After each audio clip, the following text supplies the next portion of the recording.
Hello friends, my name is CA Hitesh Goyal और आप देख रहे हैं मेरा YouTube channel CA Hitesh Goyal on GST. मैं आप सबका स्वागत करता हूं। सबसे पहले आप सबको नए फाइनेंशियल ईयर की हार्दिक शुभकामनाएं। Happy new financial year. अब जैसे आप सब जानते ही हैं कि अप्रैल महीना बैंक ऑडिट का महीना गिना जाता है, तो आज का जो हमारा टॉपिक है इस वीडियो को बनाने का, जीएसटी इन बैंकिंग सेक्टर। तो इसको हमने कुछ क्वेश्चन आंसर्स में डिवाइड किया है, जीएसटी इन बैंकिंग सेक्टर से रिलेटेड क्वेरीज को। तो उसमें मिसेस रिम्पल गोयल जो हमारे ऑफिस में हैं वो हम मुझसे क्वेश्चंस पूछेंगे और मैं उनका रेलेवेंट आंसर दूंगा। सबसे पहले I welcome Mrs Rimple Goyal to my office. Now I request Mrs Rimple Goyal to please ask questions on GST in banking sector. सबको मेरी तरफ से नमस्कार। सर, सबसे पहले तो आप बैंकों के रजिस्ट्रेशन के बारे में बताइए। बैंकों में प्री जीएसटी रिजीम में क्या था, सेंट्रलाइज रजिस्ट्रेशन होती थी सर्विस टैक्स में, बट जीएसटी में ये रजिस्ट्रेशन स्टेट वाइज हो गई है। हर स्टेट में हर बैंक को अपनी रजिस्ट्रेशन लेनी पड़ेगी और ये रजिस्ट्रेशन सर्टिफिकेट प्रॉपरली डिस्प्ले भी होना चाहिए हर ब्रांच में। क्या बैंकों को रजिस्ट्रेशन सर्टिफिकेट में एटीएम्स की डिटेल भी देनी है as a place of business? नहीं, बैंकों को अपने रजिस्ट्रेशन में जब रजिस्ट्रेशन अप्लाई करते समय एटीएम जो उनके एटीएम से उनकी रजिस्ट्रेशन डिटेल देने की जरूरत नहीं है। क्योंकि इसको ATM does not constitute a place of business as per GST. बैंकों में जीएसटी के आईटीसी का प्रोसेस क्या है? बैंकों में जीएसटी दो तरीके से लिया जा सकता है। सबसे पहले तो आप उसका पूरा हर चीज का इनपुट गुड्स सर्विसेज का और इनपुट कैपिटल गुड्स का आईटीसी ले सकते हैं और उसमें से रूल 42 और 43 के हिसाब से उसको रिवर्सल कर सकते हैं। ये था पहला तरीका। दूसरे तरीके में आप जितना इनपुट टैक्स क्रेडिट आया जीएसटी का उसका 50% फ्लैट आप हर महीने क्रेडिट ले लीजिए, बाकी 42 43 फिर उसके बाद अप्लाई नहीं होगा। अगर किसी महीने में आईटीसी का क्रेडिट लेना रह गया तो क्या बैंक को क्रेडिट नेक्स्ट मंथ या उससे नेक्स्ट मंथ में दे सकता है? बिल्कुल। अगर किसी भी रीजन से बैंक एक महीने में कोई क्रेडिट नहीं ले सकता या ले पाया तो वो क्रेडिट अगले महीने या उससे अगले महीने ले सकता है और up to the filing of next annual return up to और September of the next financial year तक वो क्रेडिट ले सकता है। जैसे सब जानते हैं, interest is the main income of bank. Yes. क्या इंटरेस्ट पर जीएसटी लगता है? नहीं, इंटरेस्ट पे जीएसटी नहीं लगता because it is specifically exempt under GST.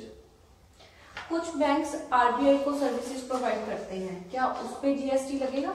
Yes, services provided by banks to RBI is taxable under GST. तो कोई भी बैंक सर्विसेज प्रोवाइड करता है आरबीआई को तो उसके ऊपर उसको जीएसटी देना ही पड़ेगा। जैसे आपने बताया कि इंटरेस्ट पर जीएसटी नहीं लगेगा, तो क्या service charges, administrative charges, entry charges जो बैंक चार्ज करते हैं उन पर भी जीएसटी लगेगा?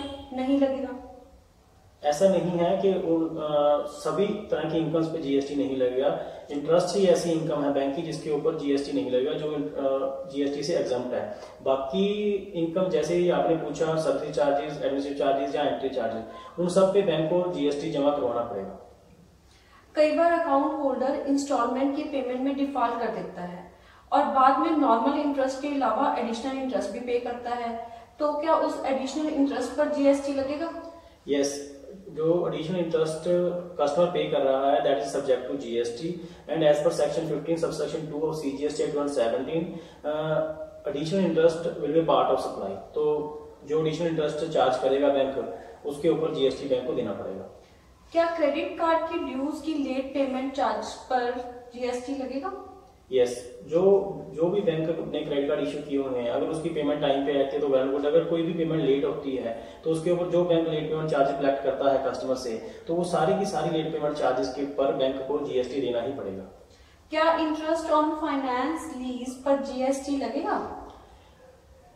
फाइनेंस लीज क्या होती है? सबसे पहले हम इसके बारे में डिस्कस करते हैं कि व्हाट इज फाइनेंस लीज।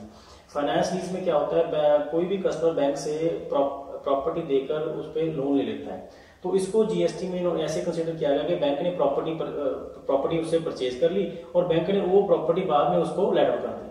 तो चाहे वो बैंक उसको इंटरेस्ट की शेप में कलेक्ट कर रहा है but it will be part of supply और इसके ऊपर उसको बैंक को जीएसटी देना पड़ेगा। तो interest on finance lease will be taxable under GST. जहां पर एक बैंक का लोन दूसरा बैंक टेक ओवर कर लेता है, उस ट्रांजैक्शन पर जीएसटी लगेगा?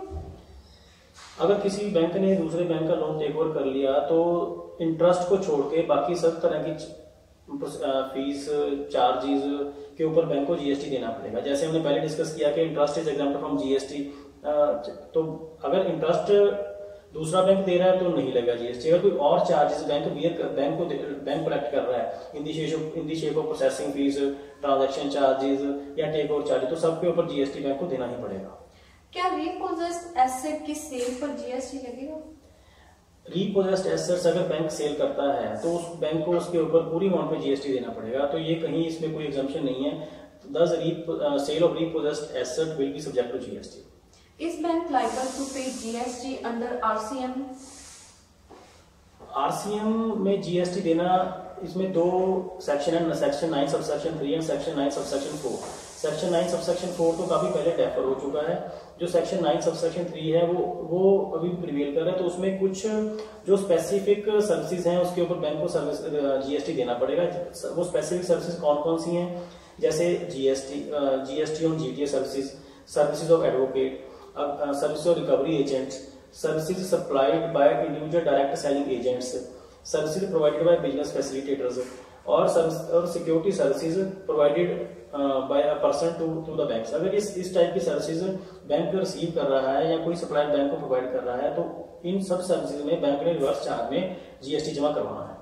सर ये बताइए, क्या exempt supply and non GST supply GSTR 1 के टेबल नंबर 8 में बैंकों को रिपोर्ट करना जरूरी है? यस, बिकॉज कोई स्पेसिफिक एग्जाम्पशन नहीं है इस केस में। तो बैंक्स ने ये जो आपने सप्लाईज पूछी है, एग्जाम्स और नॉन जीएसटी सप्लाई, इन दोनों तरह की सप्लाईज को जीएसटी 1 के टेबल 8 में शो करना जरूरी है। क्या बैंकों को इनवॉइसेस की डिटेल जीएसटी 1 के टेबल नंबर 13 में देना जरूरी है? यस, क्योंकि स्पेसिफिक एग्जाम्पशन नहीं है इसमें, तो बैंकों को टेबल नंबर जीएसटी 1 के टेबल 13 में इनवॉइसेस की डिटेल देना जरूरी है। और बैंक से इनवॉइस, जो भी बैंक ने इनवॉइस इशू करने का तरीका बना रखा है उस सभी इनवॉइसेस को जीएसटी 1 के टेबल नंबर 13 में शो करना जरूरी है फॉर बैंक्स। सर जैसे कस्टमर बैंक में कई तरह की सर्विसेज लेता है, तो क्या बैंक को हर ट्रांजैक्शन के लिए टैक्स इनवॉइस काटना जरूरी है या वो एक कंसोलिडेटेड इनवॉइस भी इशू कर सकता है?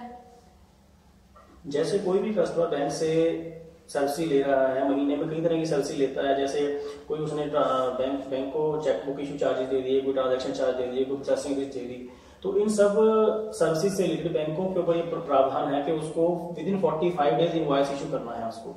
तो ये रेदर देन इशूइंग हर ट्रांजैक्शन पे एक इनवॉइस, तो bank can issue a single invoice for the full month. तो at the end of the month bank एक कंसोलिडेटेड इनवॉइस इशू कर सकता है rather than issuing 1 by 1 invoice. तो इस हिसाब से एक कंसोलिडेटेड इनवॉइस ही सफिशिएंट होगी बैंक के लिए for all the transaction, all the supplies provided to a customer. Okay, thank you. तो ये थे हमारे हमारी question answer session on GST in banking system, जो मुझे लगता है हम अप्रैल में हम सबके काफी काम आने वाले हैं। तो thank you very much for watching my YouTube channel. Now I request all the members to please subscribe and like my YouTube channel. Thank you very much.